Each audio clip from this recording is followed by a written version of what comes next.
Alright, this next lesson is lesson 15.3. It's called At the Olympics, Line Plots and Stem and Leaf Plots. I know last year in 5th grade you did some of both of these things, so this will be a little bit of a review, so the lesson will go pretty quick. Our learning goals today: we'll organize data and interpret dot plots. We'll organize data and interpret stem and leaf plots as well. Key terms: dot plots, distribution, symmetric, skewed right, skewed left, clusters, gaps, stem and leaf plot, side by side, and side by side stem and leaf plot. So if we take a look at the intro here, it says, what do the years 2014, 2018, 2022, and 2026 all have in common? If you said that these years mark when the Winter Olympics are scheduled to take place, you would be correct. So if you like winter sports like snowboarding, skiing, that sort of thing, ice skating, all those things like that, this is for you. The Olympics first took place in ancient Greece. Many experts believe the first games occurred around 775 BC. However, the modern day Olympics first took place in 1896, the Winter Olympics starting roughly 30 years later in France. Did you watch the 2010 Winter Olympics? And then again, are there any Olympic events that interest you?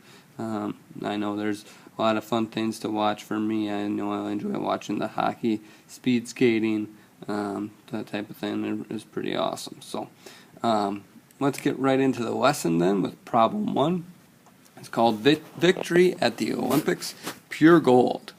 And the 2010 Winter Olympics were held in Vancouver, British Columbia, Canada.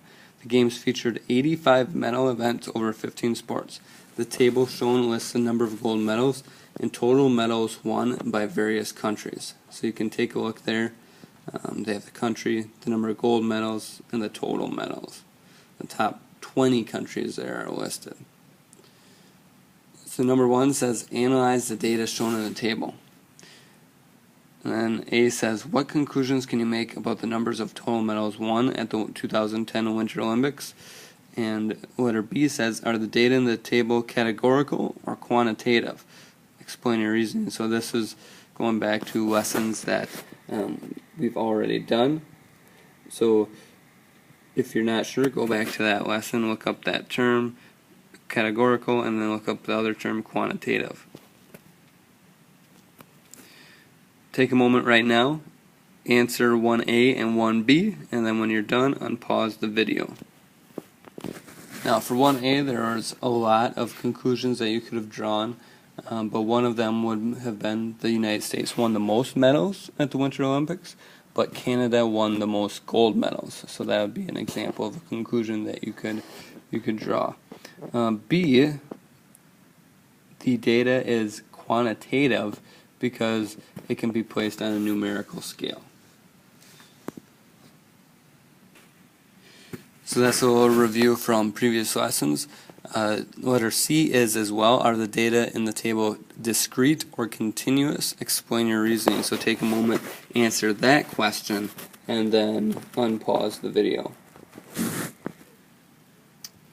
The data in this question, or in this table, excuse me, are discrete because each value is a count of how many medals were won. A country can't win half a medal, therefore the data is discrete. Just like you can't have half a t-shirt, you can't have half of a medal. So then we're going to move on to some new stuff. It says one way to describe a set of quantitative data is by drawing a graphical display of the data. A dot plot, sometimes called a line plot, is a graph that shows how the discrete data is graphed using a number line. Dot plots help organize and display a small number of data points. Make sure you mark your text there as a key vocab term. It says, in the data plot shown, the number line represents the number of gold medals. Each X above a number represents the number of countries that won that specific number of gold medals. So take a look at question 2 right now. Answer the questions in question 2 and then unpause the video. So if we take a look at 2A, what do the two X's above the number line represent? So above the number 9, excuse me, represent. The two X's represent two countries that won 9 gold medals each. So there's two countries that won 9 gold medals. What do the two X's above the 0 represent?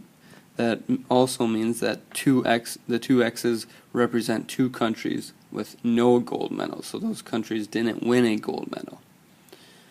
And letter C, why are there no X's above the 8? Because there was no countries that won 8 gold medals. The next section of the lesson involves having to create a dot plot to display the total number of medals won as listed in the 2010 Winter Olympics data table. So you'll use that table to create your dot plot. But you're going to use these questions to help you.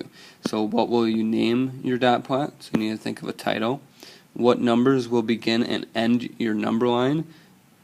And how did you select the numbers? So you have to have a reason behind what you did. So make sure it's easy to read and make sure it's consistent throughout the number line. What interval will you use on your number line? That means, are you going to go up by 2s? Every line's worth 2, or every line's worth 4. What are you going to do? Then finally, it has you create a dot plot displaying the data from the 2010 Winter Olympics. At the bottom here,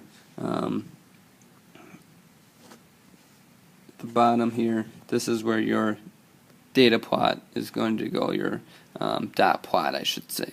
Okay, so use those questions to help you make your dot plot or your line plot, and then hit unpause to continue. One title that would have made sense for your dot plot would be saying something like, I will name my line plot total medals won at the 2010 Winter Olympics. That's what they asked you to do in number 3. So that's an appropriate title. B, what numbers will begin and end your number line? How did you select the numbers? Here's a sample of what you could have done, something that would have made sense. My number line will begin at 0 and end at 40. I selected a number above the highest point and a number below the lowest point as to my reason to why I did what I did. That way all the values, the data values, are covered on your number line. And then C, what interval will you use on your number line? I will use intervals of 1 because if I use other increments, there will be no place to mark X's for some data points. So good strong reasoning behind that. And this is what your data point could have looked like. So there it is from 0 to 40. There I have it where every tick mark is worth 1, but I only marked 5, 10, 15, 20, 25, 30, 35, 40 because then it doesn't get too congested in my data plot. Next we're going to move on to problem 2, the shape of it all. It says when you analyze a graphical display of data, you can look at several characteristics of the graph to draw conclusions. By doing this, you can ask yourself some of the questions shown, such as what is the overall shape of the graph? Does it have any interesting patterns? Where is the approximate middle or center of the graph? And what does the graph tell me about how spread out the data values are? The overall shape of a graph is called the distribution of data. So there's one of those key terms. Make sure you mark it.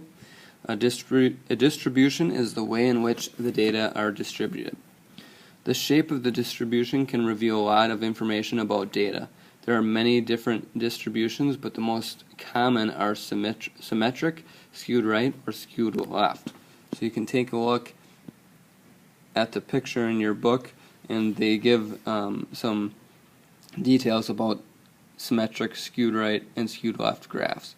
So it says for symmetric, the left and right halves of the graph are mirror image of each other's. There's often a peak in the middle of the graph, indicating there are many data values in the center of the graph.